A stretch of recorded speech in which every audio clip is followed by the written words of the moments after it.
الحمدللہ، اللہ تعالیٰ کا لاکھ لاکھ شکر ہے کہ مالک نے اپنی یاد کی توفیق اور موقع عطا فرمایا۔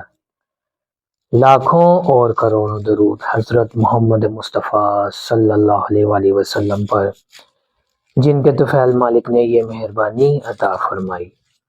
سامعین کرام، اللہ تعالیٰ نے قرآن پاک میں ارشاد فرمایا، اور ہم نے تم پر بادل کا سایہ کیا اور تم پر من و سلوہ اتارا اور حکم دیا کہ تم ان پاک چیزوں سے کھاؤ، اور انہوں نے ہمارا کچھ نہیں بگاڑا، لیکن وہ اپنی ہی جانوں پر ظلم کرتے ہیں۔ سامعین کرام، حضرت موسیٰ علیہ السلام نے جتنی مصیبتیں تکلیفیں برداشت کی، وہ صرف اللہ تعالیٰ کے دین کی خاطر برداشت کی۔ وہ کسی سلطنت، کسی آرام، کسی بادشاہت کے لیے برداشت نہیں کی، اس لیے ان کو سفر جاری رکھنے کا حکم فرمایا۔ حضرت موسیٰ علیہ السلام نے اپنی قوم کو بتایا کہ تم نے عمالقہ نامی جنگجو، اللہ تعالیٰ کی گستاخ اور منکر قوم سے سرزمین مقدس شام کو پاک کرنا ہے۔ جب بنی اسرائیل نے یہ حکم سنا تو وہیں کھڑے ہو گئے اور کہا کہ ہم ان کے ساتھ جنگ نہیں کر سکتے، وہ بہت مضبوط قوم ہے، آپ جانیے یا آپ کا اللہ تعالیٰ جانے، اور وہ ان کے ساتھ جنگ کریں۔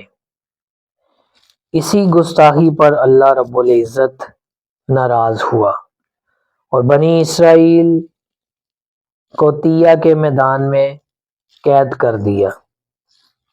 یہ زمین بے آب و گیا میدان تھا اور سخت گرم جگہ تھی، اس لیے اس کو طیہ کہا جاتا ہے۔ یہ ساری وادی کی لمبائی اور چوڑائی کے لحاظ سے 12 کوس تھی۔ بنی اسرائیل یہاں آ کر اپنا راستہ بھول گئے، ان کو وہاں سے نکلنے کا کوئی راستہ نہیں ملا۔ وہ 40 سال تک وہاں قید میں رہے، لیکن اس سارے عرصے میں اللہ تعالیٰ نے ان پر مہربانی فرما کر ان کی خوراک آسمان سے نازل فرمائی۔ سورج کی جلا دینے والی سخت گرمی سے بچانے کے لیے بادلوں کو سایہ بھی فرمایا۔ ان کے کھانے کے لیے من و سلوہ اتارا۔ من ایک قسم کی سفیدی، وہ انڈے کی مانند تھی جو صبح سویرے ہی شبنم کی طرح زمین پر گر جاتی تھی اور شہد کی طرح میٹھی تھی، اور سلوہ بٹیروں کی طرح تھے۔ عصر کے وقت آسمان سے گرتے، خود بخود ہی صاف ہو جاتے اور پک جاتے۔ حکم ہوا کہ ان کو اسی طرح کھاؤ۔ سامعین کرام، اس 40 سال کے عرصے میں بنی اسرائیل کے نہ ناخن بڑھے، نہ لمبے بال ہوئے، یہاں تک کہ ان کے کپڑے بھی میلے نہ ہی ہوئے۔ اس دوران جو نئے بچوں کی پیدائش ہوئی، ان کے کپڑے ان کے ساتھ ہی ہوتے تھے، اسی طرح جس طرح جلد ہوتی ہے۔ جوں جوں وہ بڑھتے چلے جاتے، ان کے کپڑے بھی بڑھتے چلے جاتے تھے۔ 40 سال انہوں نے اسی طرح گزارے۔ حکم فرمایا کہ جو تم پر خوراک نازل ہو رہی ہے، اسے جمع نہ کرنا، اسے اپنی ضرورت کے مطابق رکھو اور کھاؤ۔ لیکن شیطان نے پھر ان کو گمراہ کر دیا۔ انہوں نے سوچا کہ ہو سکتا ہے کہ ہمارے لیے یہ غذا بھی بند ہو جائے، تو انہوں نے وہ جمع کرنی شروع کر دی۔ جب انہوں نے جمع کرنی شروع کی تو وہ سب کھانا جل گیا۔ نبی پاک صلی اللہ علیہ وآلہ وسلم کی حدیث پاک ہے کہ بنی اسرائیل اگر اس وقت یہ سب کچھ جمع نہ کرتا تو یہ قیامت تک کوئی چیز نہ گلتی نہ سڑتی۔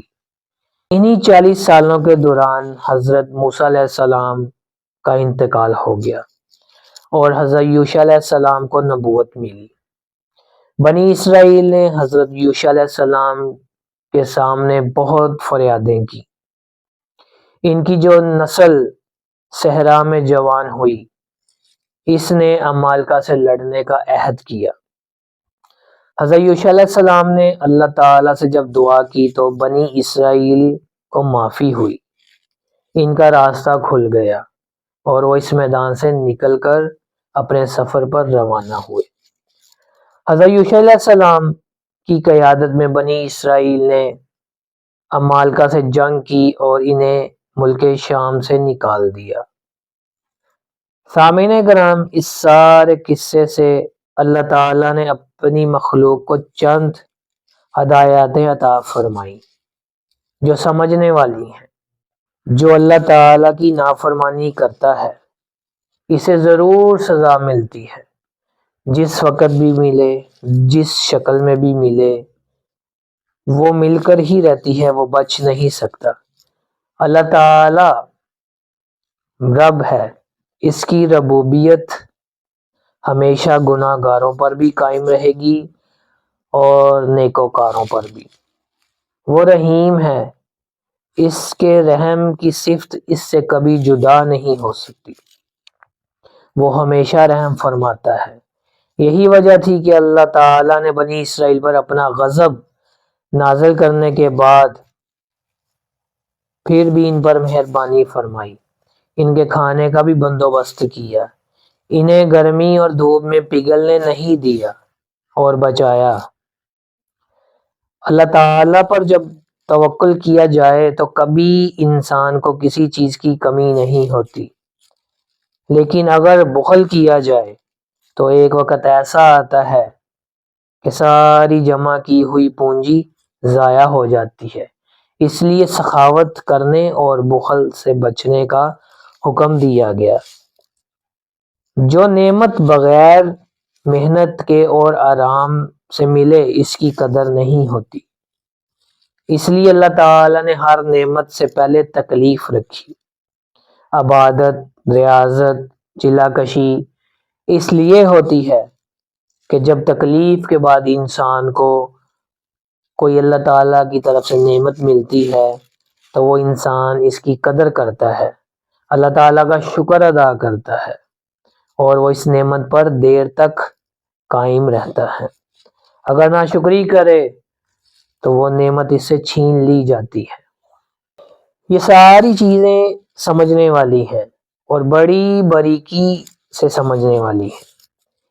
ان کو انسان اس وقت سمجھ سکتا ہے جب اس کا دل اور دماغ سمجھ والا ہو، اس کی آنکھیں سمجھنے والی ہوں۔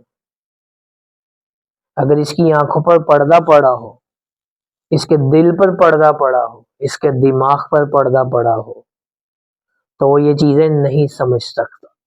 وہ کون سا پردہ ہے؟ وہ شیطان اپنے فریب سے پردہ ڈالتا ہے۔ شیطان کو ایسی طاقت حاصل ہے کہ وہ انسان کے خون میں، رگوں میں دوڑتا ہے، وہ انسان کا ازلی دشمن ہے، اس لیے وہ اپنی ساری کوششیں اس میں صرف کرتا ہے، انسان کی آنکھوں پر پردہ ڈالتا ہے، اس کے دماغ پر پردہ ڈالتا ہے تاکہ وہ اچھائی اور برائی کی تمیز نہ کر سکے۔